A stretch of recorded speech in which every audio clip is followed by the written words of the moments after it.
네, 현재 시간 8시 24분을 향해 가고 있습니다. 더 많은 국내 주식 정보를 얻고 싶으신 분들은 카카오톡 채널에 머니랩 검색하고 친구 추가하시면 많은 정보 얻어가실 수 있습니다. 저희 연휴 쉬어가는 동안 네. 미장이 그래도 그렇게 나쁘지 않았다라고 저는 보거든요, 소장님. 그다지 나쁘진 않았는데 오르지는 못했죠. 반도체주가 그래도 네, 상승을 맞아요. 많이 해서 오늘 또 반도체주 강세로 출발을 하지 않을까. 그렇습니다. 지금 뭐 검색을 해보면 그렇죠. 뭐 나스닥이나 S&P 500이나 지난 금요일 그리고 어제 우리가 쉬었지만 미국은 열렸죠. 월요일 할 것 없이 나스닥이 마이너스 0.28, 마이너스 0.32% 이틀 연속 하락했지만 어제 뭐 필라델피아 반도체 지수 오르고 뭐 샌디스크나 마이크론 이런 우리 쪽에 영향 많이 주는 쪽이 네. 막 날아가니까 지금 프리장 분위기로 봐서는 오늘 그래도 우리는 갑시다 하는 분위기 같아요, 그죠? 맞아요. 그래요. 하이닉스 ADR도 네, 많이 올랐다가 올랐고. 조금 장이 밀리니까 상승폭은 좀 줄였는데 그리고 누가 저렇게 사는지 모르겠어요. 외국인 엄청 사재끼네요. 그러니까 프리장에서부터 수급이 엄청 들어오고 있어요. 뭐 풍문에는 목요일 날 늘 하듯이 이렇게 시장 가둬놓고 옵션 만기일 날 프리미엄 다 따먹으려고 했던 외국인들이 이번에 된통 당했다 하는데 서로 번지수가 다른 외국인 같아요. 자, 오늘은 좀 특별한 분 모셨죠? 네, 좋습니다. 네. 오늘 우리은행 외환시장운용부 민경원 선임연구원 모셔보겠습니다. 어서 오세요, 민정관님. 안녕하세요. 예, 아침 바쁜 시간에 어떻게 회사에서 허락을 받으셨습니까? 네, 뭐 소장님이랑 작가님들이 하도 연락하셔가지고 그런 비하인드가. 그러니까 아니 지금 환율 한번 짚어볼 때가 됐는데 그래서 민정관님 그냥 아침 시간에 시간 빼기 힘들다 하지만 그냥 강압적으로 모셨습니다. 아니 저기 외환 전문가가 보시기에는 지금 8월 증시 흐름 어떻게 보고 계세요? 외환시장 쪽에서 수급을 보는 입장에서는 아까 서두에 많은 분들이 이야기해 주셨지만 네. 외국인 자금이 우리나라 시장으로 복귀하고 있다는 점 이게 가장 중요한 변수라고 생각을 하고 있고요. 특히나 6월, 7월 초까지만 하더라도 외국인 자금의 리밸런싱 이슈 때문에 우리나라 주식도 안 좋았지만 환율도 특히나 계속해서 고환율을 유지하는 그림이 나왔었는데 네. 그 부분을 개선할 수 있는 수급이 들어왔다는데 주식시장 쪽에서는 외환시장 참가자가 봤을 때 가장 중요한 변수지 않았나라고 보고 있고 예. 사실 뭐 저는 환쟁이긴 하지만 주식을 볼 때 항상 얘기 나왔던 뭐 AI 하이퍼스케일러들의 투자 유지가 될 수 있을 거냐. 예. 그리고 최근에는 창신 메모리 이슈 같은 것들이 부각이 됐었는데 예. 정말 뜬 소문에 좀 시장이 휘청휘청거리는 모습을 보였다라고 판단을 하고 있고 그런 부분들이 이제 최근 들어서는 외국인 자금 유입이라는 탄탄한 매수세 때문에 어느 정도 개선되고 있는 게 아닌가. 이전보다는 좀 좋은 그림으로 가고 있다 이렇게 판단하고 있습니다. 지금 한 며칠째 한 4거래일 연속 순매수가 조 단위로 그것도 뭐 1, 2조 단위 3조, 4조 센데 이 노랑머리 맞죠? 겉모일 수도 있고요. 제가 그 친구들 머리를 열어본 건 아니라서. 또 뭐 한국 들어온다고 또 까맣게 또 염색했을 수도 있긴 있는데. 네, 뭐 근데 아무래도 어찌됐건 국내 투자자라기보다는 해외에서 자금이 들어오는 거다 보니까 뭐 앞서 말씀드린 것처럼 환율 쪽에서는 어찌됐건 삼성전자나 하이닉스를 매입할 때 달러를 주고 원화로 바꾼 다음에 사야 되기 때문에 외환시장 쪽에서 이제 달러의 공급이 확대되는 방향으로 긍정적으로 영향을 미치고 있다 이렇게 정리할 수 있을 것 같습니다. 그래요. 잠깐만 우리 시청자분들한테 설명을 해드려야겠네. 우리 이정민 앵커가 오늘까지 휴가입니다. 그래서 우리 조수빈 아나운서가 오늘 네. 함께 진행을 하는데요. 예. 잘 부탁드립니다. 예. 근데 조수빈이 남자 여자 할 것 없이 너무 많으시던데. 맞아요. 유명한 분이. 수빈이란 이름 자체가 너무 많아가지고. 그러니까 남자한테도 통하는 이름인가 봐. 그게. 맞아요. 그래요. 머니쇼 그동안 보셨어요? 정말 많이 봤죠. 저 아까도 소장님 팬이라고 막 제가 그래요. 예. 자, 오늘 잘 부탁드려요. 네. 네. 아니 그러면 지금 오늘은 외환하고 매크로를 여쭤보기로 한 건데 그 정도 말씀해 주셨고 앞으로가 중요한데 지금 뭐 기술적 반등인지 바닥 찍고 상승세 재개인지는 뭐 확인할 수 없지만 어쨌거나 두 개 다 오르는 겁니다. 그죠? 기술적 반등이든 바닥 찍고 오르는 상승 추세 재개든 간에 시장은 오른다고 보는데 어디까지 이렇게 열어두고 계세요? 마음속에 이렇게 나름대로 레벨이 있으실 것 같은데. 코스피 지수 말씀하시는 건가요? 뭐 코스피도 그렇고 미국도 그렇고 떠오르는 대로 한번. 저는 기본적으로 AI를 굉장히 긍정적으로 바라보는 쪽이라서 관련 그래요. 주가나 관련 국가, 네. 펀더멘탈뿐만 아니라 자산 가격도 충분히 더 올라갈 수 있다라고 보고 있고요. 네. 실상 뭐 환쟁이가 코스피 레벨을 저희가 타겟 프라이스를 제시할 수는 없지만 최근 월가 IB에서 얘기하고 있는 뭐 우리나라 코스피나 아니면 미국 나스닥 지수의 상승 자체에 저희도 동의를 많이 하는 쪽입니다. 그래서 뭐 연말까지 뭐 최소 20% 가까이 올라갈 수 있지 않을까라고 저 개인적으로 생각을 하고 있고 우리도. 네. 그거를 기준으로 해서 외환시장 수급을 외국인 자금 유입하고 묶어서 환율을 전망하고 있다. 이렇게 말씀드릴 수 있을 것 같습니다. 그래요. 예. 그럼 지난주에 외국인이 거의 한 8조 원 가까이 순매수를 했잖아요. 근데 뭐 5조 원 정도가 다 삼성전자 하이닉스다라는 이런 글을 봤는데 AI 좋아하신다고 했으니까 그러면 계속해서 그 투톱이 하반기에도 쭉 상승을 견인할 거다라고 보시나요? 네, 실상 지금 대만도 TSMC가 전체를 끌고 가는 그림이고요. 우리나라도 마찬가지로 AI 투자 사이클에서 어디가 가장 수혜를 입을 것인가라는 데 초점을 맞추게 된다면 지금까지는 뭐 피지컬 AI, 로봇 쪽도 많이 올라오고 있는데 네. 반도체 중심의 랠리는 계속 연말까지 이어질 가능성이 높다 생각을 하고 있고 일본 증시에서 지금 시총 1위 자리를 잠깐 내주긴 했지만 키옥시아 같은 네. 경우도 토요타의 아성에 도전할 만한 기업은 아니었었다라고 생각을 하거든요. 하지만 이 AI 투자 사이클에서 누가 제일 수혜를 입을 거냐 거기서 핀셋으로 찝었을 때 선택을 받은 기업이니까 그쪽으로 자금이 지속적으로 유입되는 그림은 당분간 유지될 가능성이 굉장히 높아 보인다. 그래서 우리나라 코스피 역시도 양대 이제 반도체 업체를 중심으로 코스피 상승을 견인하는 그림이 나오지 않을까 이렇게 예상하고 있습니다. 예, 그래요.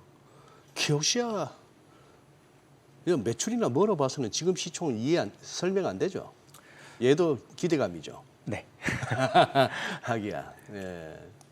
그래요. 그러면 뭐 주식은 이따 또 한번 열려보고 나서 그거 하고 저희가 또 하모니 시간에 따져보겠는데 우선 소위 말해서 월가나 뭐 여의도나 우리 서울에서나 할 것 없이 전문가분들이 가장 큰 어떤 리스크 요인으로 금리를 꼽고 계세요. 일본 먼저 한번 볼게요. 지금 10년물 거의 2.93이면 거의 3%인데 3% 가까이 왔고 30년 만에 최고치다. 이런 얘기가 되고 있습니다. 자, 이거 지금 그래 되면 이 엔화가 좀 엔화가 좀 강세로 가줄 만한데 얘는 여전히 159엔대 중반. 지금 이걸 일본의 금리 상승, 시장 금리 상승 이걸 어떤 시각으로 봐야 될까요? 일단 기본적으로 3월 달에 중동 전쟁 발발 이후에 예. 유가가 올라가면서 인플레이션에 대한 공포가 다시 한번 시장 전면에 부상을 하기 시작을 했었고요. 예. 그 과정에서 이 인플레이션 구간에서 2022년처럼 연준을 필두로 한 주요국 중앙은행들이 고강도 금리 인상으로 대응하지 않겠어라는 이제 시각이 우세해지다 보니까 장기 금리로 갈수록 인플레이션에 대한 우려를 더 높은 수익률로 보전받고 싶어하는 풍토가 생겼고 그게 장기 국채에 대한 매도세를 좀 강화시키는 요인으로 작용을 하지 않았나라고 보고 있습니다. 그 과정에서 일본 역시도 인플레이션이 과거 잃어버린 30년하고 다르게 이제 본격적으로 상승하는 그림이 나오고 있고 다카이치 행정부에서 또 재정 확장 정책을 펼치겠다 네. 이렇게 이야기를 했었잖아요. 예. 그 통화 정책과 재정 정책 그리고 인플레이션에 대한 우려 이 세 가지가 모두 시장 가격에 반영이 되면서 일본 국채 금리 상승으로 이어졌다 이렇게 진단할 수 있을 것 같고 다만 소장님께서 말씀하셨던 것처럼 금리가 올라갔는데 예. 왜 엔화가 강세로 가지 않느냐 예. 이 질문은 많이들 하시는데 예. 미국 금리가 더 세니까요. 어허. 네, 실상 저희가 환율이라는 게 특정 한 가지의 어떤 지표, 절대적인 가치를 가지고 평가하는 게 아니라 예. 두 개의 통화다 보니까 두 개의 통화에 모두 영향을 미치는 각각의 변수를 비교해서 접근을 해야 되는데 미국채 금리가 이제 장기 금리 쪽에서 더 상승폭이 강하다 보니까 이 부분에 대해서는 저희가 흔히 말하는 미국과 일본의 금리 차가 벌어지면서 달러엔 환율이 자국 금리가 일본 국채 금리가 올라갔음에도 불구하고 환율의 상승으로 이어졌다. 이렇게 보는 게 타당할 것 같습니다. 그리고 지금 또 예, 예. 추가적으로 엔화 약세에 대한 코멘트를 하나 덧붙이자면 예. 2024년 8월 혹시 기억나시나요? 2024년 8월 그때 BOJ 금리 올려갖고 달러엔 확 떨어지고 했던 그때. 네, 그때 이제 한참 정시도 휘청했는데. 네, 시장에서 유행했던 게 엔캐리 트레이드 청산이었었죠. 네네네. 그래서 일본계 자금들이 일본 중앙은행 금리를 올렸으니까 해외 자산을 매각하고 일본으로 복귀할 거야. 요 메커니즘을 가지고 시장이 반응을 했었고 그러다 보니 달러엔 환율이 급락하면서 말씀하셨던 것처럼 주식도 같이 흔들리는 이런 그림이 연출이 됐었습니다. 근데 그때 당시에 나중에 사후적으로 저희가 포지션을 뜯어보면은 제가 여러 번 소장님한테도 말씀을 드렸었는데 네. 뭔가 엔캐리 자금의 청산 때문에 일본 본국으로 복귀를 했다라는 징후 자체보다는 기존의 일본 중앙은행이 금리를 못 올릴 거야라는 쪽에 베팅하고 있던 헤지펀드들의 엔화 약세 베팅 포지션 얘가 전부 청산이 돼버렸거든요. 아하. 그러니까 예. 반대 매매가 나오면서 엔화가 강세로 나왔는데 리얼머니보다도 그냥 투기적 네, 그렇습니다. 포지션에서 투기적 수요가 죽어버린 예, 거죠. 예, 예. 걔네가 죽으면서 반대 매매가 나왔고 그 속도가 빠르다 보니까 시장에서 정말 엔캐리 트레이 청산이 나오나 봐. 이렇게 공포 심리로 반응을 했던 부분이었는데 지금도 헤지펀드들이 여전히 엔화 약세에 베팅하고 있습니다. 그러죠. 물론 미일 공조 개입 이후에 약세 포지션을 일부 청산하긴 했었는데 여전히 헤지펀드뿐만 아니라 자산 쪽 이제 포트폴리오 매니저들 자체도 엔화 약세 쪽에 베팅을 크게 가져가고 있다 보니까 요 금리 상승에도 불구하고 요 투기적인 수요 역시도 엔화 약세에 영향을 미치고 있는 요인이다. 이렇게 정리하면 될 것 같습니다. 역대로 제일 낮았던 일본 10년 국채 수익률 2019년 8월이니까 딱 7년 전이에요. 0.29%. 네, 맞습니다. 근데 얘가 지금 2.93이면 딱 10배예요. 그죠? 그러면 그만큼 일본 정부가 국채 이자 갚아 나가는 부담이 10배 늘었다고 봐야 되는 거 아닙니까? 뭐 산술적으로 보면 그 산술적으로 말씀이 맞고, 그런데 네. 예, 이걸 어떻게 버텨내죠? 일단은 일본 국채 최대 수요 주체가 누구냐라고 했을 때 일본 중앙은행이라는 점이 이 막대한 부채를 버티게 만드는 원동력이다라고 볼 수 있을 것 같고요. 저희가 일본 국채를 이야기할 때 많이들 언급하는 게 시장 유동성이 부족하다라는 평가를 많이 했었거든요. 일본 정부가 발행할 때마다 비호자기가 다 매입을 해주니까 실제 시장에서 유통되고 있는 국채 자체는 물량이 많지 않다 이런 이야기들을 했었는데 하나의 정책 공조 형태로 중앙은행과 일본 정부가 협조를 하고 있기 때문에 그 부분이 높아진 이자 비용 부담을 버티게 만드는 요인 중에 하나다라고 보면 될 것 같습니다. 그러면 BOJ가 9월에 금리를 올리게 된다면 그 부담이 더 커지는 거잖아요. 그렇죠? 시장 금리는 근데 뭐 소장님도 잘 아시겠지만 금리를 올릴 걸 이미 반영해서 움직이고 있을 거기 때문에 네. 시장은 이미 선반영하고 네, 있다. 이미 일정 부분에 대한 금리 인상을 선반영하고 있기 때문에 9월에 금리를 올린다고 해서 갑자기 일본 정부의 조달 금리가 위로 확 튀어버린다거나 이럴 가능성은 좀 상대적으로 낮다라고 보고 있습니다. 지금 N1이 100엔당 887원이에요. 이제 900원도 내려설 뿐만 아니라 880원대까지. 그러니까 그 일본 돈이 적어도 우리 돈보다는 10배 높다. 그게 이제 100엔당 1,000원이고. 그 10배도 아닌 이제 8.8배 정도인데 이게 지금 우리 환율이 그동안 고공행진을 하는 와중에도 유로도 비싸지고 위안도 비싸지고 무슨 동남아 여행 갈 때 하다못해 동남아시아 통화들도 비싸지고 베트남 동도 비싸지고 다 이런 와중에 엔만 싸졌단 말이에요. 해외 어디 나갈라 하다 보면은. 그래서 또 N1은 오래부터 쳐다보니까 뭐 우리 원화만 약한 거 아닌데 했습니다만 원화는 많이 약했고 그러다가 이번에 엔이 워낙 약해지면서 그리고 7월에 우리 달러 환율이 훅 떨어지면서 이제 엔화는 많이 낮아지는 엔화 대비로는 우리 원화가 굉장히 강세되는 그 상황까지는 왔는데 지금 달러엔 절대 레벨이 여전히 159엔대다 하는 얘기는 지난 얼마 전에 있었던 BOJ 개입에다가 뭡니까 연준도 도와주고 베센트도 무슨 워딩 세게 나오고 했는데 이게 안 먹힌다는 거 아니에요? 어떻게 평가를 하는지에 따라 좀 다를 것 같은데요. 사실상 네. 개입하기 이전 레벨이 164엔에 근접한 수준이었었기 때문에 네. 그거를 한 번의 개입으로 157까지 밀어냈었고요. 그랬죠. 그리고 그 이후에 말씀하신 것처럼 159엔까지 회복이 된 건데 당연히 레벨이 일순간 크게 빠졌기 때문에 기술적인 반등은 피할 수 없다라고 보고 있고 우리나라나 중국처럼 특히 우리나라의 7, 8월 수급처럼 수출업체들의 내고 물량이 공격적으로 나온 건 아니었었기 때문에 일순간 정책 대응으로 레벨을 조정한 거라면은 기술적인 반등 정도는 여전히 가능하다. 다만 지금 시장에서 주목하고 있는 건 160을 허용하지 않을 거다고 해서 163까지 달렸었는데 그다음에 이제 찍어서 눌러버린 거였잖아요. 예. 요 레벨이 다시 160인을 넘어설 수 있을 거냐 없을 거냐. 요게 차후의 단기적인 달러엔 환율의 방향성을 가늠할 수 있는 하나의 크리티컬 라인이다. 이렇게 보고 있습니다. 그래서 이 레벨에 다시 근접하게 된다면 일본 정부나 중앙은행 그리고 미국이 공조해주는 형태로 다시 한번 개입이 크게 나올 수 있을 가능성은 우리가 염두에 두고 달러엔 환율을 보는 게 좋지 않을까 이렇게 말씀드리고 싶습니다. 그러면 혹시 기업들이나 일반 자영업자들까지 우리가 옛날에 금융위기 오기 전에 하도 한번 엔화 대출 쓰다가 한번 데여가지고 엔화 대출 얘기는 쑥 들어갔습니다만 실제 요즘 현황이 어떤지는 모르겠는데 이래저래 봐서 지금 880원대까지 내려온 엔원 환율이 이게 뭐 800원, 700원 가기보다는 지금 만약에 일본과 미국 재무부까지도 의지가 강하다면은 엔화를 갖다 여기서 더 달러엔 환율을 더 눌러주는 쪽으로 갈 것 같으면은 차라리 그 엔화 대출 쓰는 것도 나쁘지 않을 것 같은데 어떻게 보세요? 은행들에서 안 해주나 요즘은? 저희가 일본계 은행이 아니라서 한국계 은행, 네.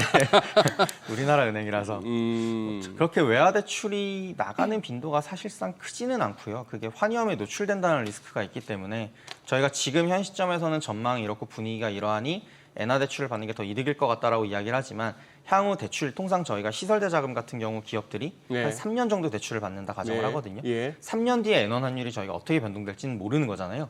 이거는 뭐 제가 전문가라고 앉아 있지만 저희 할아버지가도 모를 겁니다. 그러네요. 그렇기 때문에 요 3년 뒤에 환위험이라는 리스크가 있기 때문에 당장의 그 엔화 대출이나 외화 대출을 레벨이 급격하게 낮아졌고 앞으로 반등할 거다라고 예상이 된다고 해서 바로 수요가 급격하게 늘어나지는 않습니다. 그래요.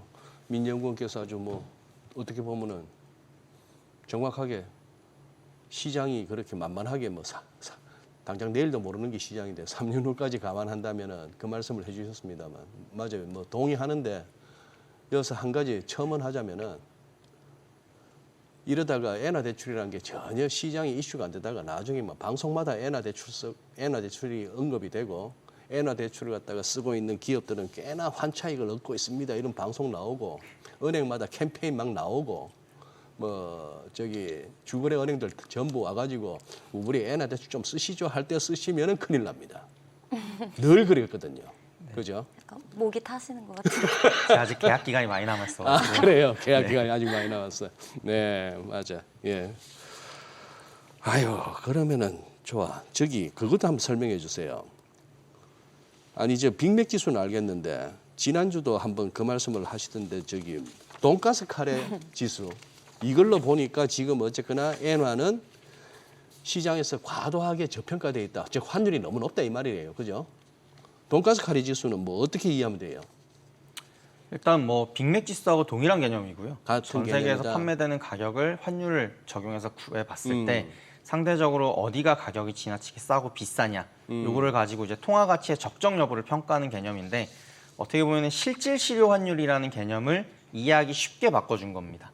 환율을 적용했을 때 어디에 빅맥 지수가 뭐 리바이스 청바지가 더 싸냐 비싸냐 요거를 비교하는 개념인 건데 그렇게 돈가스 카레라는 기존엔 빅맥 지수를 가지고 이야기를 했지만 돈가스 카레라는 새로운 개념을 들고 와서 이제 아이비가 분석을 예. 해봤을 때 엔화 가치가 지나치게 저평가되어 있다라고 보는 거죠. 음. 그래서 요거를 가지고 지금 현재 엔화가 거의 반토막이 나야 된다 요 주장을 하고 있는 그런 개념이다라고 보시면 될 것 같고요. 예. 네, 이해되셨죠? 네. 그래요. 그래서 그걸 가지고 이제 이야기를 하는 건데 사실 저는 빅맥 지수나 실질 실효 환율을 별로 안 좋아하는 게 예. 수급을 보는 하우스거든요, 저희는. 그렇죠. 왜냐하면 결국에 엔화가 약세로 갔다는 건 뭔가 수급적인 이유가 있을 텐데 네. 단순히 맥도날드 햄버거랑 돈가스 카레를 가지고 비교를 했을 때 저평가되어 있네? 고평가되어 있네? 너 성장해야 돼. 너 좀 다운그레이드 해야 돼. 이렇게 이야기를 할 수는 없거든요. 외환시장이라는 게. 예. 결국에 이 간극을 맞춰줄 수 있는 수급이 존재하냐 없냐에 따라서 이게 회복이 될 건지 아니면 계속 유지가 되는 방향으로 갈 건지 이렇게 저희가 접근을 해야 될 것 같은데 돈가스 카레를 제가 히스토리컬 데이터를 구해보진 않았지만 아마 근 한 30년 이 모양, 이 흐름일 겁니다. 엔화가 계속해서 약세 분위기로 갔었고 네. 특히나 2022년 이후에는 엔화의 약세가 유독 강했었기 때문에 160엔 레벨에 본격적으로 진입했던 게 2022년이었었습니다. 그래서 그 시점부터 엔화가 지속적으로 약했는데 이 간극을 메워주려는 움직임이나 수급이 있었느냐 저희는 그 수급이 없었기 때문에 엔화가 강세로 가지 못했다라고 생각을 하거든요. 그래서 단순한 지표로 저희가 참고할 수는 있는데 엔화가 저평가되어 있구나 이 정도로 참고할 수 있는 자료지만 그러니까 이제 엔화가 무조건 강해져야 돼. 이렇게 해석해서는 안 되는 이제 하나의 벤치마크 지표 정도로만 저희가 확인하고 넘어가는 게 맞다라고 생각합니다. 그래요. 예. 아니 근데 저게 직관적으로는 그거 아니에요. 지금 달러엔 환율이 1달러당 1달러 시장에서 1달러를 살려면 159엔을 줘야 되는데 돈가스 카레 지수로 보면 62.18엔이라 하는 얘기는 그러니 그 아주 국제 외환 시장에서 싸게 거래되는 엔화에 비해서 일본에서 그래도 돈가스 카레 사 먹는데 그렇게 많은 돈이 드는 건 아니다 이 얘기 아니에요. 그죠? 네. 그럼 일본 물가가 아직 낮은 거네. 그렇게도 봐야 되네요.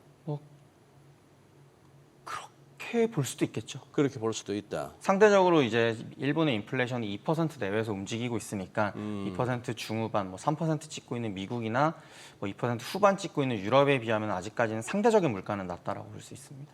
그러니 다들 조금만 연휴가 길다 싶으면 다들 일본 가시는구나.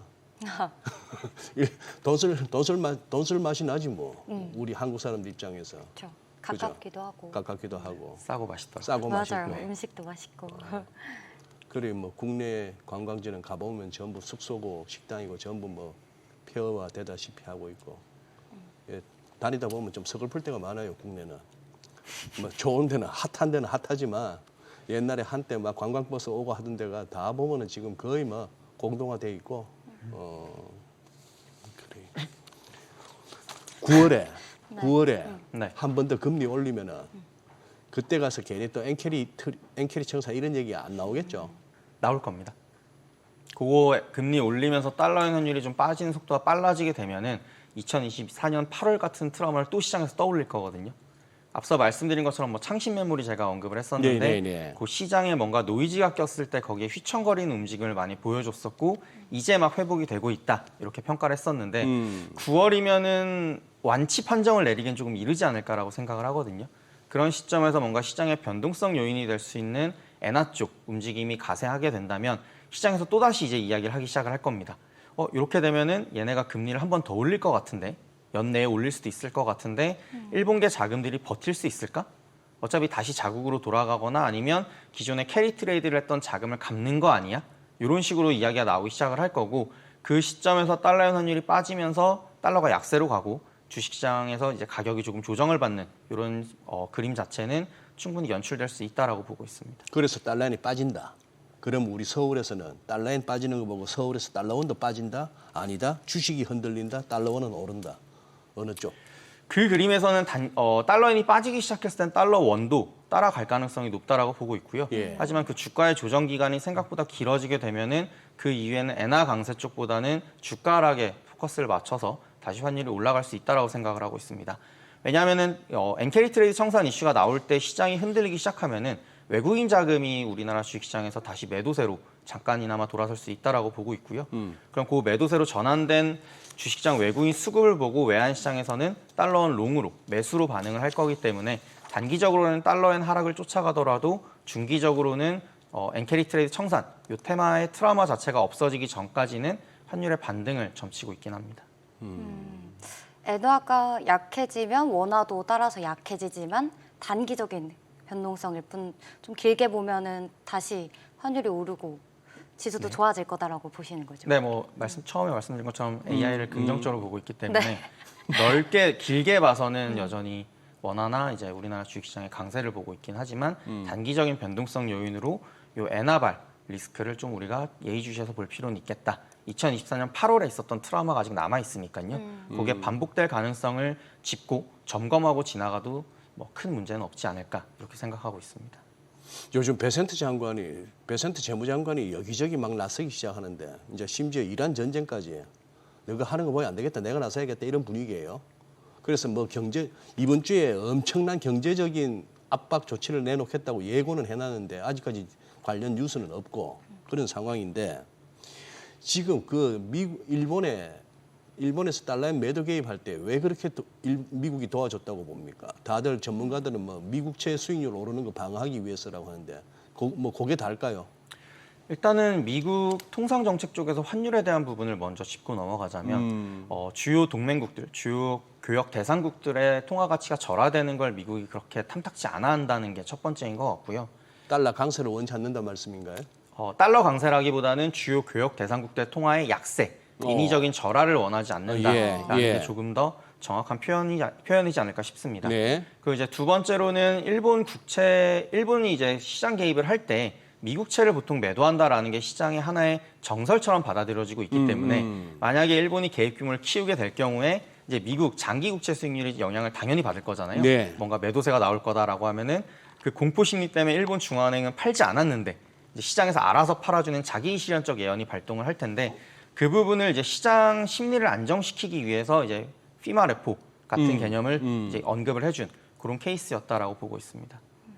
그러니까 일본을 뭔가 도와준다기보다는 어차피 엔화가 너무 절하돼 있어서 이미 트럼프가 대선 경선 당시부터 일본을 공격을 했었는데 그 부분에 대한 불균형은 어느 정도 해소할 수 있고 그리고 두 번째로는 자국 부채 시장에 대한 안정을 도모하기 위해서 공동 개입의 형태로 구두 개입을 좀 세게 해줬다 이렇게 평가하고 있습니다.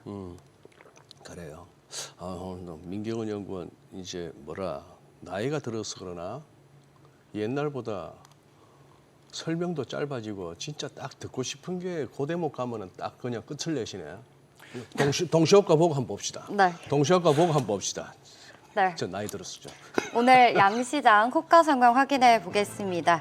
먼저 양대 지수 오늘 좀 다른 흐름을 보이고 있네요. 코스피 같은 경우는 2.7% 상승 출발 기다리고 있습니다. 7,166선에 지금 출발 대기하고 있고요. 코스닥 지수는 약보합권 흐름 보이면서 863선 대기하고 있습니다. 시가총액 상위 종목들도 함께 살펴보시죠. 먼저 코스피부터 1위부터 5위까지 살펴보도록 하겠습니다. 삼성전자 오늘 4.9% 급등 출발 예상이 됩니다. 호가는 28만 2천 원이고요. SK하이닉스는 상승폭이 훨씬 더 큽니다. 7.4% 상승 출발 기다리고 있습니다. 삼성전자 우선주도 1.3% 상승 예상되고요. SK스퀘어도 3% 상승하면서 호가는 119만 1천 원입니다. 삼성전기도 1% 상승 예상됩니다. 6위부터 10위까지도 함께 살펴보시죠. 현대차도 1.6% 상승 출발 기다리고 있습니다. LG에너지솔루션은 강보합권 나타나고 있고요. 삼성바이오로직스 홀로 약보합권 흐름 나타나면서 호가는 154만 원입니다.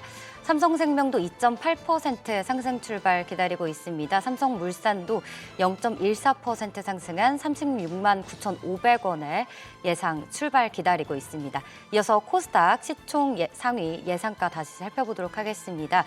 알테오젠 0.6% 하락 출발 기다리고 있습니다. 에코프로 BM도 각각 1%와 0.6% 하락 예상되고요. 레인보우 로보틱스는 2.9% 상승 기다리고 있습니다. 프리장에서 로봇주들 지금 흐름 좋은 모습인데요. 주성 엔지니어링도 4%대 상승 출발 기다리고 있습니다. 6위부터 10위까지도 살펴보시죠. HLB입니다. 0.3% 강보합권 기다리고 있고요. 원익 IPS 호가는 11만 7,400원 예상됩니다. 리노공업도 0.8% 상승 기다리고 있고요. 이오테크닉스는 보합권, ABL바이오는 2.26% 하락 기다리고 있습니다. 지금 또 얘기하는 순간 코스닥도 양전하는 모습을 좀 보여주고 있고요. 미장에서 흐름을 봤던 것처럼 역시나 반도체주들의 흐름이 굉장히 좋습니다. 네, 그래요. 특히나 하이닉스가 또 7% 상승 출발을 기다리고 있고. 우리가 미국 장을 갖다가 어느 정도 반영한다고 가정한다면은 오늘 약간 이제 우리가 오버하는 거거든요. 그죠? 네. 금요일날이나 어제 그렇게 반도체 관련한 종목들 외에는 그다지 좋은 건 없었는데 반도체 같다고 우리가 지금 이제 저 정도 이제 보이는 상황이라서 그걸 떠나서 어쨌거나 볼 레벨은 봐야 되니까 지금 다들 믿음이 있잖아요. 코스피 7,300까지는 하다못해 간다. 조금 더 가면 7,800이다. 이런 어떤 그리고 하이닉스 190만 원 봐야지 200은 그렇다 치더라도 이게 있어가지고 거기다가 또 시종 넣는 거 보니까 개인들이 또 힘을 내고 있네요. 용기를 내고 있네요. 근데 미장에서 좀 전강 후약의 흐름을 보였잖아요. 전강 후약이고 지금 지선물 흐름도 그렇게 보합 수준이 그치는데 그래요. 이제 우리 또 장중에 어떻게 우리도 또 전강 후약으로 갈라는지 아니면 그러니까요. 버텨줄라는지 외국인 오늘도 사줄라는지 그거에 이제 개장 전에 이렇게 한번 체크해볼 체크 포인트네요. 네. 근데 수빈 씨 목소리가 일반인 목소리가 아닌데 저 뭐야? 네. 어허 이런 거 아시지? 맞습니다. 에? 제가 국악을 전공해가지고. 맞아. 벌써 목소리가. 근데 목으로 하진 않고 악기 했습니다. 손으로 하는. 그래요? 네. 어쨌거나 옆에서 처음 들어보니까 달라. 일반인들하고는. 아니 민영군 왜 이렇게 몸을 사리셔? 안 그러셨잖아. 제가 사리는 게 아니라 이 데스크가 문제입니다. 데스크가 왜요? 왜? 여기 뭔가 격식 있잖아요. 그러니까 아랫배에 힘 딱 주고 허리 펴고 있어야 되고. SBS 비즈라고 하는 이 채널의 무게감 뭐 그런 거? 그렇죠? 네. 그래요? 무거운 어깨. 그러지 말고 옛날에 그 민경원의 그 기질을 한번 드러내 보세요. 그럼 이렇게 여쭤볼게. 네. 그렇게 해서 미국채 수익률 상승이 부담스러운 네. 미국이 베센트 장관의 전면에 나서면서 우리 뭔 짓이라도 하겠다 했어요. 애나 저기 약세를 막기 위해서 좀 워딩이 쓸데없이 세긴 했는데 그래도 슬금슬금 오르잖아요. 저희가 오프닝에서도 얘기했다시피 미국 10년물, 30년물 할 것 없이 다 올라가고 있어요. 금리는 안 올 것 같다면서 9월 FOMC. 그런데도 불구하고 슬금슬금 올라가요. 이게 결국은 뭔가 인플레이션이건 재정 적자건 뭐 경기가 좋아서 그렇다 하면 제일 좋은 건데 그거 이상으로 뭔가 채권 시장은 증시와 달리 자꾸 워닝을 보내는 것 같단 말입니다. 일본도 마찬가지고 영국도 마찬가지고 그 부분을 갖다가 이렇게 그냥 다들 얘기 안 하고 그냥 AI 좋아요 하고 가도 되는 거냐 이거죠. 별일 없으면 저도 좋지. 네. 이게 통상 장기 금리가 올라가면 네. 저희가 밸류에이션 부담이 커진다라고 해서 주가가 조정을 받는 케이스가 많았었잖아요. 예. 그래서 뭐 조금 보수적으로 보는 데선 금리가 여기서 더 올라가게 되면 AI 요 주가 랠리 자체가 조정을 크게 받을 수도 있어. 이렇게 이야기를 하는데 뭐 원하신다고 하니까 개인적인 생각은 뭐냐면 최근에 이제 AI 하이퍼 스케일러들이 채권 발행을 많이 하고 있거든요. 얘네가 근데 신용 등급도 좋고 예. 빅테크다 보니까 금리가 쏠쏠합니다. 금리 쏠쏠하고 신용 등급도 높은데 굳이 지금 시점에서 인플레이션 우려 반영돼 있는 국채를 매입할 필요가 있나? 라는 생각인 거고. 그쪽 그 빅테크들의 네, 하이퍼스케일러들의 뭐 일례로 회사채로 간다. 예, 일례로 회사채 이제 투자 등급에서도 높은 등급의 회사채가 한 7% 넘어간다라고 금리를 가정했을 때 미국채 금리가 30년 만에 최고치를 찍긴 했는데 신용 등급 그렇게 차이 안 날 거거든요. 미국도 2번 정도 강등을 당했기 때문에. 그러면 회사채건 국채건 투자해야 되는 입장에서는 쏠쏠한 거 사야죠. 쏠쏠한 거. 네. 뭐가 더 맛있어 보이냐의 관점인 건데 얘가 더 맛있어 보이거든요. 근데 네, 다른 이유가 있을 수는 있겠지만 그렇다고 해서 국채를 굳이 매입할 이유가 저는 없다라고 보고 있고 베센트가 그래서 뭐든지 할 수 있겠다라는 조치 중에 하나로 나왔던 게 분기 조달 계획, 재무가 어떻게 조달을 할 건지 요 얘기를 했었는데 그분이 바이든 행정부 때 옐런 전 재무장관을 비판을 했었거든요. 지금 선거 앞두고 시장 주가 올리려고 단기채를 계속 돌리고 있다. 그러니까 장기채 발행을 안 하고 단기 위주로 국채를 발행을 해서 시중의 유동성을 계속 돌리는 형태로 이제 주가 부양을 하는 그런 그림으로 정책을 가져가고 있다고 비판을 했는데 본인도 단기채 열심히 돌리고 있습니다. 국채금리 장기금리 올라가면 안 되니까요. 그래서 지금 현 시점에서는 그렇게까지 대응을 했는데도 국채금리가 왜 올라가느냐?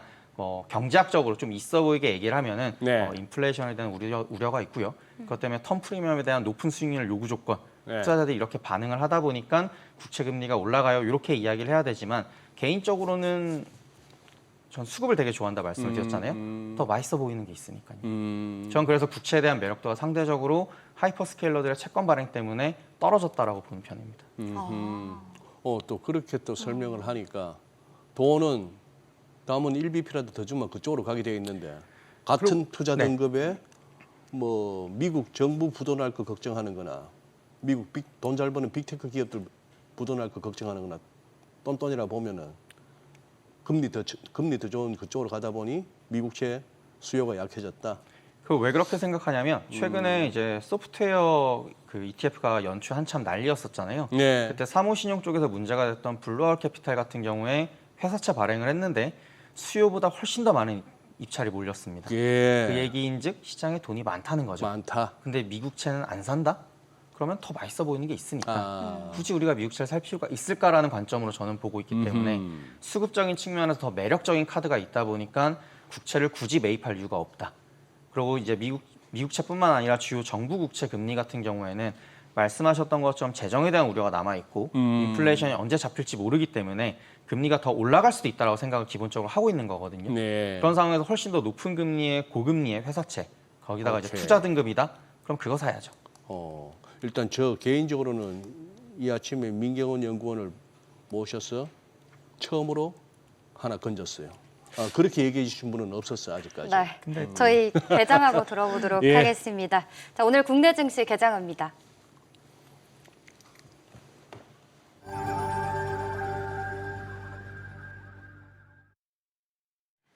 네, 8월 18일 화요일 국내 증시 개장했습니다. 어제 하루 국내 증시는 쉬어갔죠. 지금 양 시장 모두 다 빨간불 그려내고 있는 모습인데요. 먼저 지수 확인부터 함께 체크해 보도록 하시죠. 네, 저희 간밤에 일단 미장에서 그래도 반도체주들 마이크론이랑 지난주에 강했던 샌디스크도 또 월요일 날 뉴욕 증시에서 강했고요. 메모리 반도체주뿐만 아니라 광통신주까지도 흐름이 이어가면서 아무래도 반도체주가 오늘 또 강세 흐름으로 나오지 않을까 예상을 해봅니다. 자, 일단 양시장 지금 모두 상승 출발했습니다. 코스피 같은 경우는 2%대 급등하면서 7,120선에 거래되고 있고요. 코스닥은 지금 또 복합권에서 계속 등락을 반복하는 모습이네요. 863선에 거래가 되고 있습니다. 이어서 시가총액 상위 종목들도 살펴보시죠. 먼저 유가증권 시장입니다. 삼성전자 3%대 상승합니다. 28만 3천 원에 거래되고 있고요. SK하이닉스는 6%에 가까운 상승세 보이면서 174만 원에 지금 호가 형성되어 있습니다. 삼성전자 우선주 1.4%대 상승이고요. SK스퀘어도 3% 넘는 오름세 보이고 있습니다. 삼성전기도 2% 상승하면서 158만 7천 원에 거래가 되고 있습니다. 자, 6위부터 10위까지도 함께 보시죠. 자, 현대차 오늘 1% 상승합니다. 45만 8천 원에 거래되고 있고요. LG에너지솔루션이 오늘 하락하네요. 2% 넘게 빠지고 있습니다. 삼성바이오로직스도 1% 하락이고요. 삼성생명 2.3% 상승하며 30만 8,500원에 거래되고 있고 삼성물산도 2.5% 상승입니다. 코스닥 시장도 시가총액 상위 종목들 살펴보도록 하시죠. 자, 알테오젠과 에코프로 BM까지 1위부터 3위 모두 약세 흐름 보이고 있습니다. 알테오젠 1.9% 하락이고요. 에코프로 2.7%, 에코프로 BM은 3.4% 내림세 연출되고 있습니다. 레인보우 로보틱스 로봇 대장주로서 1.6% 지금 상승하면서 50만 9천 원에 거래가 되고 있습니다. 주성 엔지니어링도 3% 상승하면서 18만 3,400원 지금 호가 형성되어 있네요. 6위부터 10위까지도 살펴보시죠. 원익 IPS가 0.6% 상승합니다. HLB는 하락이네요. 제약바이오 전반적으로 좀 흐름이 좋지 못한 모습이고요. 리노공업도 1.4% 하락합니다. 네, 그리고 이오테크닉스는 3.4% 상승하고 있고요. ABL 바이오 2.5% 하락하면서 8만 2천 원에 거래가 되고 있습니다. 지금 코스피가 개장하자마자 7,120선 위에 안착을 했습니다. 오늘 또 종가 기준으로도 7,000선 뚫어내서 지켜줄지 이 부분도 계속 지켜보시면 좋을 것 같고요. 지금 시장에서 특징을 보이는 섹터와 종목들 한번 살펴보도록 하겠습니다. 오늘 다양한 지금 테마들이 보이고 있는데 대형주들이 좀 오늘 흐름 좋은 모습입니다. 방금 시가총액 상위 종목들 보신 것처럼 반도체 투톱 힘이 좋은데 장 시작하면서 또 상승폭을 조금 반납하고 있는 그런 모습도 보이고 있습니다. 오늘 남북경협 관련주들이 지금 상한가를 가는 종목들도 몇 개 보이고요. 뭐 JST나라든지 아니면 지금 코데즈 컴바인도 상한가에 지금 안착을 한 모습입니다. 아난티 24%대 상승이고요. 일신석재도 25% 상승하고 있고 인디에프도 29% 거의 상한가에 지금 거래가 되고 있는 모습입니다. 또 오늘 호텔 쪽 아난티를 시작으로 모나용평 그리고 뭐 서부 T&D도 3.4% 상승하는 흐름 보여주고 있습니다. 반면에 호텔신라, 롯데관광개발 이런 종목들은 또 하락세 보이고 있고요. SK하이닉스, 삼성전자 여전히 흐름 좋은 모습이고 대형주들 S7 종목들도 현재 흐름 좋습니다. SK하이닉스 5.6% 지금 넘게 상승하고 있고 SK스퀘어도 잘 동반 상승세 보여주고 있고요. 삼성전자와 삼성물산, 삼성생명까지 상승하는 흐름 보이고 있는데 삼성전기는 오늘 좀 쉬어가는 흐름이네요. 네, 그리고 외국인 순매수 금액 기준으로 상위 종목도 살펴보시면 삼성전자, SK하이닉스, 삼성전자 우선주, 그리고 현대차, LG전자, 삼양식품 순으로 지금 보이고 있습니다. 오늘 프리장에서가 조금 더 흐름이 좋았던 것 같기도 하고. 예, 그렇죠. 예.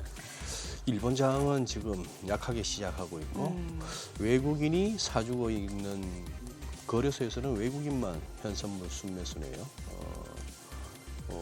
아침에 보니까 일단은 우리 개인들은 파네. 재밌습니다. 한번 봐야겠네요. 이거 뭐 7천이야 지키겠죠? 그죠? 네, 지켜야죠. 지켜야죠. 예. 벌써 9시 5분이네. 그러면 이제 민영구님한테 이제 다른 거 조금 이렇게 건너뛰고 우리 쪽으로 가야 될 것 같습니다. 우리 환율 지난 7월 달에 주가 빠지는 동안에 환율도 엄청 빠졌어요. 뭐 달러 팔자가 어디서 그렇게 나온 겁니까? 일단 기본적으로 무역 수지 쪽에서의 그 대규모 흑자, 그 흑자가 외환시장에 본격적으로 내고 물량으로 유입되기 시작을 했었고요. 네. 1,560원까지 갔던 환율이 고점 확인하고 내려오기 시작하니까 이제 안 그래도 수출업체들이 역사적 고점 부근까지 올라온 환율이 좀 높은 수준이다. 네. 물론 IMF나 금융위기보다는 낮긴 했지만 상당히 상대적으로 높은 수준이다라는 인식이 있었고 그 상황에서 레벨이 조정을 받기 시작하니까 추격 매도 형태로 수출업체들 내고 물량이 굉장히 대거 유입되는 그림이 나왔었습니다. 그런 상황에서 이제 6월까지 환율 상승을 지지했던 외국인 자금의 역송금 수요, 즉 역의 외국계 은행들을 통한 매수세가 빠져버렸거든요. 그러니까 아래쪽에서 환율을 받치고 올리던 주체가 빠져버린 상황에서 위쪽에서 파는 주체가 눌러버리니까 이제 아래쪽에서 방어해줄 만한 힘이 별로 없는 거죠. 그래서 유난히 낙폭이 좀 깊어졌다라고 보시면 될 것 같고 예. 최근에 이제 하이닉스가 이제 우리나라 국내 채권 시장에서 하나의 큰 손으로 떠오르고 있다 이런 예. 기사들이 많이 나오고 있는데 예. 바꿔서 말하면 달러가 아니라 원화를 운용하고 있다는 얘기가 되는 겁니다. 달러가 아니라 원화를 운용하려면 어떻게 해야 되죠? 달러를 팔아야죠. 네, 들고 있는 달러 다 원화로 바꿔야겠죠. 그만큼 이제 수출업체들이 내고 물량으로 형태로 달러 공급을 외환시장에 많이 해줬기 때문에 환율 레벨이 급격하게 빠지는 원인 중에 하나가 이 무역 흑자 쪽에서 지금 6월까지는 환율이 올라가니까 어디까지 가는지 좀 지켜볼까라는 관망세가 좀 강했었거든요. 요게 이제 풀리기 시작을 했고 두 번째로는 ADR 상장 관련된 자금이 유입됐었기 때문에 네. 내고 물량뿐만 아니라 시장의 전반적인 달러 자체가 좀 공급이 많았었습니다. 그거는 ADR 물량은 다 그럼 소화됐나요? 거의 100% 가까이 소진됐다라고 저희는 보고 있고요. 지난주 2주 전에 거의 막바지 물량이 좀 소화되고 나서 그 이후에는 ADR로 추정되는 자금 이런 얘기가 외환시장에 따로 언급되지 않고 있기 때문에 대부분 소화됐다라고 보는 게 맞을 것 같습니다. 그럼 민영구원 보시기에 우리 이제 서울 외환시장 24시간 돌아가잖아요. 그 전에 비해서 뭐 좀 달라진 게 있습니까? 24시간 체제가 되면서 딱히 뭐 그렇다고 해서 딜러들 출근 시간? 아하하하, 예.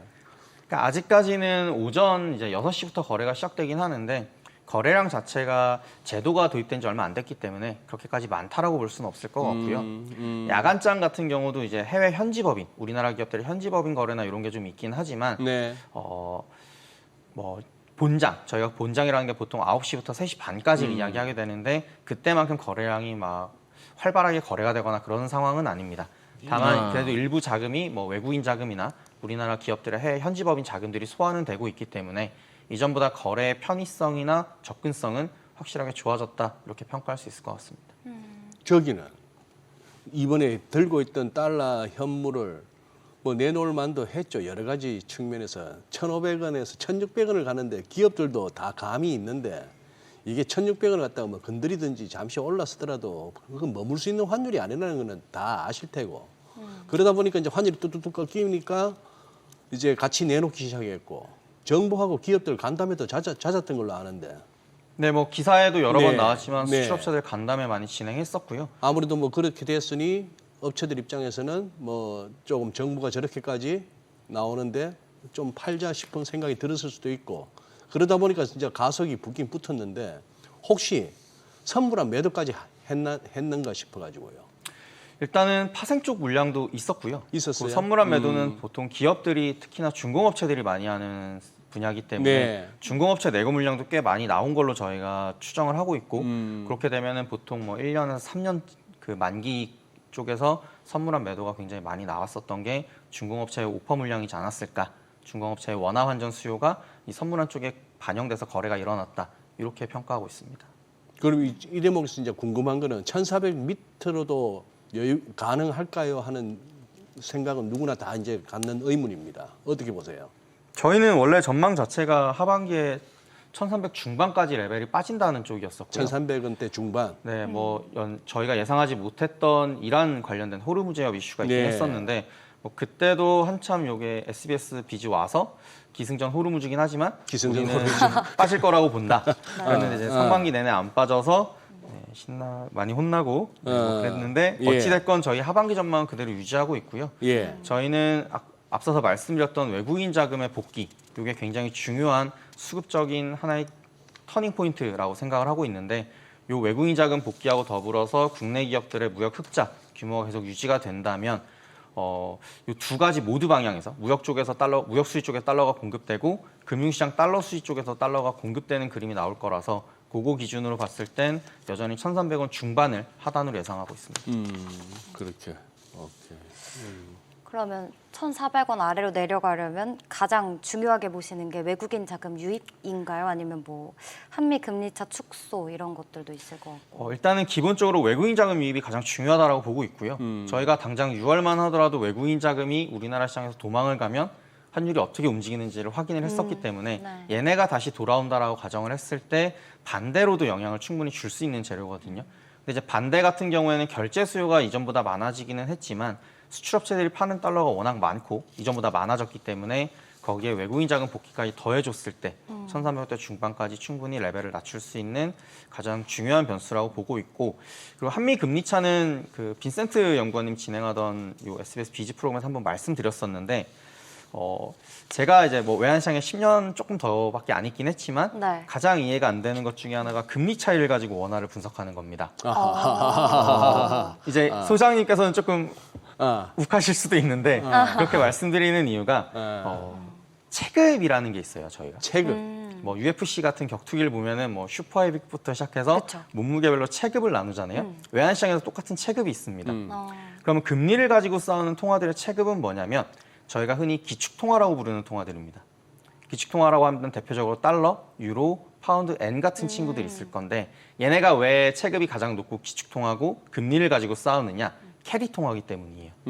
앞서서 엔캐리 트레이드 청산 이야기 몇 번 했었잖아요.